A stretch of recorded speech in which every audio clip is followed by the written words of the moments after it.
Sudda yutdim. Da'voyim qanoatlantirildi. Lekin endi javobgardan 200 million so'mni qanday undirib olaman? Sud qarori sizning foydangizga chiqdi. Endi uni qanday ijro qilinishi bo'yicha batafsil tushuntirib o'taman.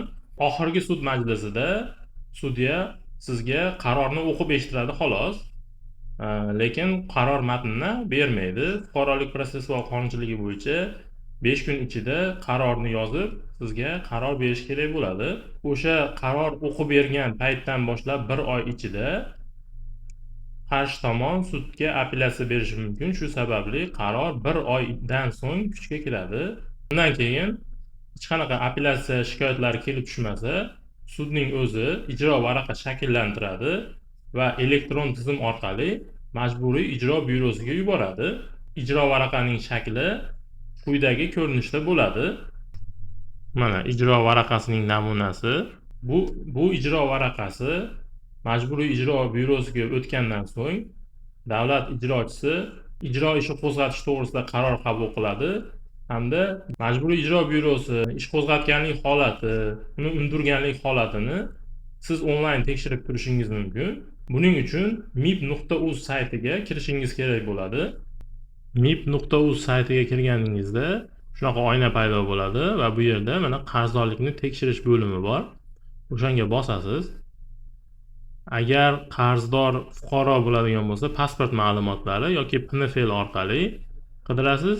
Agar qarzdor yuridik shaxs bo'lsa, stil orqali qidirishni bosasiz. Bu yerga masalan, misol tariqasida ushbu INNni yozdik va amaliy misol yechiladi. Qidirish tugmasini bossangiz mana ushbu tashkilotda umumiy qarzdorligi bo'ladi. Ushbu qarzdorlikdan tashqari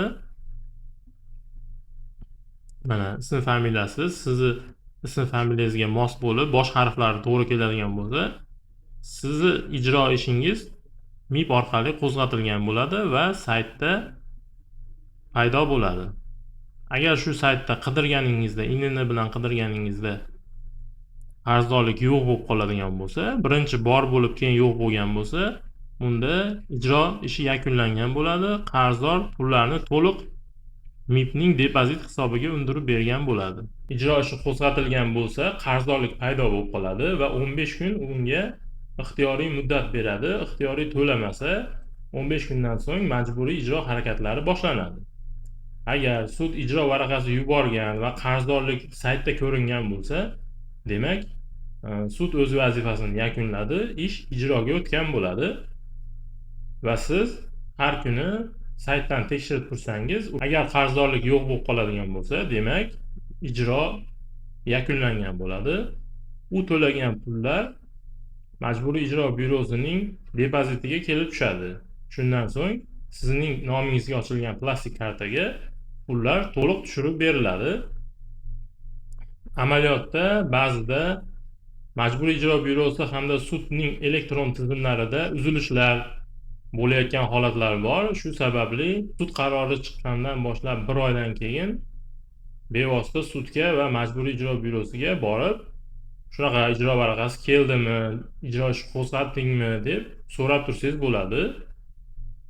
Va qarzdorlik saytda yo'q bo'lib qolgandan so'ng o'sha pullarni menga tushirib ber degan ma'noda MIPga murojaat qilasiz. Shu orqali sudning qarori ijro etiladi va pullaringizni plastik raqamingizga tushirib olasiz.